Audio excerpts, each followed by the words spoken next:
Welcome to my channel. Today, we're exploring the fascinating history of how diamonds became a girl's best friend. In ancient times, couples didn't exchange diamond rings to symbolize their love and commitment.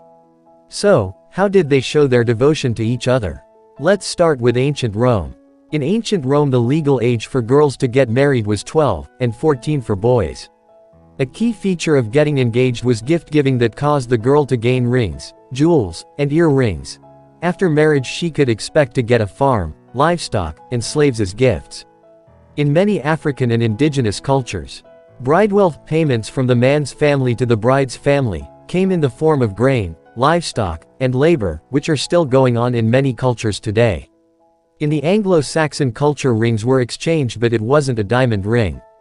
But what about marital adornments? In some cultures, henna tattoos or ceremonial headdresses were used to symbolize marriage. These adornments were often intricately designed and held deep meaning. Now, diamonds have been around for millions of years, but they weren't always the coveted gemstone we know today. In fact, diamonds were first mined in ancient India in the 4th century BC, and were initially used for spiritual and ceremonial purposes. Fast forward to the 15th century, diamonds were a status symbol among European royalty. But it wasn't until the late 19th century that diamonds became linked with romance and love. So, what changed? Enter the De Beers Company. De Beers launched a brilliant marketing campaign in the 1940s that would forever alter the diamond industry. But we're getting ahead of ourselves here. De Beers was formed in 1888 by Cecil Rhodes, and soon after, he formed a partnership with Barney Barnato to create De Beers Consolidated Mines, and over the years they acquired rivals and small mines, and by the 1940s they controlled 90% of the market. But there was a problem: diamonds weren't rare, which was no problem for De Beers, seeing that they practically owned the market. What they did was that they used their power to regulate supply and create artificial scarcity. This scarcity drove up prices and maintained a perceived value that would make diamonds seem rare and precious. But De Beers didn't stop there. They launched some of the most successful marketing campaigns of the 20th century, creating an emotional connection between diamonds and love. The now iconic "A diamond is forever" slogan was more than just a catchy phrase. It was a promise that a diamond would last forever, just like your love.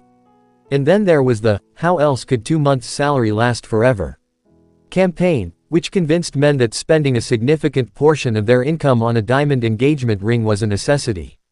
This campaign was so successful that it created a perceived standard for diamond engagement rings. 2 months' salary became the benchmark. But what about the diamonds themselves? In the early 1940s, Robert Shipley, a former retail jeweler who was passionate about the jewelry industry, created the 4 C's grading system: there, carat, color, clarity, and cut, which made diamonds seem even more rare and valuable. This system was so effective that it became the industry standard, and consumers began to believe that a diamond's value was determined by its grade. De Beers didn't just stop at the US market. They replicated their strategies globally. In Japan, for example, diamond engagement rings weren't really a thing until the 1960s. De Beers launched a campaign that appealed to Japanese culture, emphasizing the importance of tradition and family. And it worked. Today, diamond engagement rings are popular in Japan, however it is not as common as in the West. In India, De Beers faced a different challenge. The traditional Indian engagement gift is actually gold, not diamonds. But De Beers partnered with local jewelers to create diamond engagement rings that incorporated Indian designs and traditions. And now, diamond engagement rings are gaining popularity in India too. In China, De Beers focused on the luxury aspect of diamonds. They marketed diamonds as a status symbol, and it resonated with China's growing middle class. Whilst the diamond market in China is on the rise, it is not as popular as in the West, as most Chinese still choose to follow the traditional customs of exchanging wedding bands and participate in traditional engagement ceremonies, such as the tea ceremony, which is an important part of Chinese culture. Also, people are self-gifting themselves diamonds. This is especially on the rise among women in China. De Beers also adapted their marketing efforts to different cultures. For example, in some African countries, they emphasized the idea of diamonds as a symbol of love and commitment, while in other countries, they focused on the luxury and status aspect. Today, diamonds have become an integral part of a lot of people around the world love stories.